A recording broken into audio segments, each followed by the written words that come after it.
Bharatiya Janata party ने उत्तर प्रदेश चुनाव के लिए 45 कैंडिडेट्स की जो 8वीं लिस्ट जारी की है, उसमें बलिया की सीटों पर सबकी निगाहें टिक गई हैं। बलिया की बैरिया सीट से बीजेपी के विधायक सुरेंद्र सिंह की टिकट कट गई है। इस बात ने कईयों को हैरान किया है। हैरानगी का कारण ये है कि सुरेंद्र सिंह बीजेपी के उन नेताओं में से थे जो किसी न किसी कारण से हमेशा सुर्खियों में बने रहते थे। अब टिकट कटने के बाद सब चौंक गए हैं। सुरेंद्र सिंह ने मीडिया से बात करते हुए अपनी टिकट कटने के लिए सांसद वीरेंद्र मस्त और भूमाफियाओं को जिम्मेदार बताया है। साथ ही उन्होंने योगी और मोदी को अपनी टिकट कटने के लिए जिम्मेदार नहीं बताया। हालांकि अब ऐसी बातें भी सामने आई हैं कि सुरेंद्र सिंह जेडीयू में शामिल हो सकते हैं या फिर वो निर्दलीय भी चुनाव लड़ सकते हैं।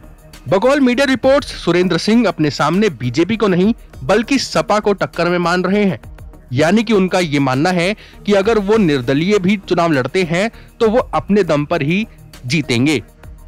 बीजेपी ने बैरिया सीट से आनंद स्वरूप शुक्ला को टिकट दी है। शुक्ला पहले बलिया नगर से विधायक थे और मंत्री भी रहे।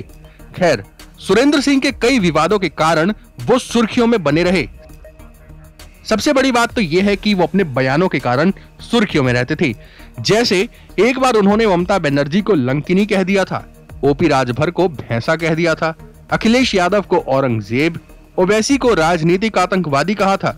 एक बार तो कैमरा पर गोमूत्र पीते हुए ये कह दिया था कि 5 ढक्कन गोमूत्र पीने से कोरोना नहीं होगा। ऐसे ही एक बार सुरेंद्र सिंह ने कह दिया था कि बलात्कारों के लिए माँ बाप जिम्मेदार होते हैं क्योंकि वो सही संस्कार नहीं देते। ऐसे कई बयान हैं जो आप अगर गूगल करेंगे तो मिल जाएंगे, जिस कारण सुरेंद्र सिंह का टिकट कटा है। ऐसा भी नहीं है कि सुरेंद्र सिंह कोई कमजोर नेता है। पार्टी ने जिन भी कारणों से उनकी टिकट काटी हो, लेकिन वो लोकल स्तर पर अच्छी पकड़ वाले नेता माने जाते हैं। सुरेंद्र सिंह की पहचान एक क्षत्रिय नेता के रूप में ज्यादा है। दुर्जनपुर कांड के बाद क्षत्रिय समाज सुरेंद्र सिंह के पक्ष में लामबंद हुआ था। हो सकता है सुरेंद्र सिंह का टिकट कटना बीजेपी से क्षत्रिय वोटरों को दूर भी कर दे।